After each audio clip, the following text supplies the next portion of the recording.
Hey guys, welcome to episode 8 of Studio Hours. Have you ever had an idea for a design that you are so excited about?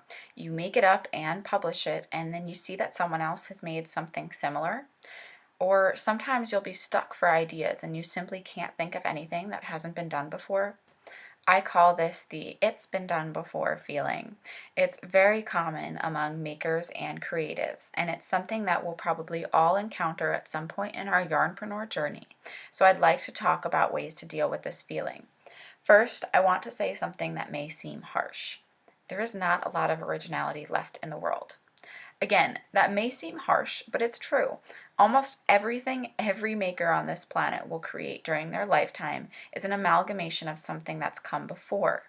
We're constantly being inspired by and receiving input from so many sources of creativity and design.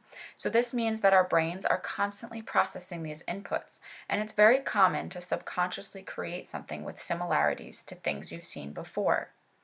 So with that in mind, we can think about how cool it is to be creating with the help of muses from all over the world, with all types of mediums and in all sorts of different ways. If you get this feeling though, it's often hard to understand what to do next.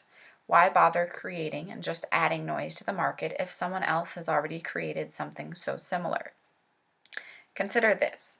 You see a picture of two crocheted hat patterns. They look remarkably similar, but there are a few differences. One has ear flaps and one has a brim. Now, if we're thinking from the "it's been done before" mindset, we'll assume that one of these designers wasted their time. But think about it from the buyer's perspective. She's looking at these two hats and she wants to make one for her daughter and one for her son. She may see similar hat designs, but to her, the small differences in the patterns make a big difference to her kids. Her son hates having things on his ears, so he'll get the brimmed hat, and her daughter will get the hat with the ear flaps. See, what might not seem like a big difference in design made all the difference to the buyer. And that's my next point. We're all creative in different ways. Each of us could be given the same guidelines to create a pattern, but we'll all take a slightly different approach. And while those slight differences might not seem like a lot, it's what makes us each unique as a maker. And because there is now so much room out there in the digital age for us yarnpreneurs, it's not as big a deal if we sometimes get a message from the same muse. I hope you enjoyed this episode of Studio Hours. Please let me know your thoughts and feedback in the group.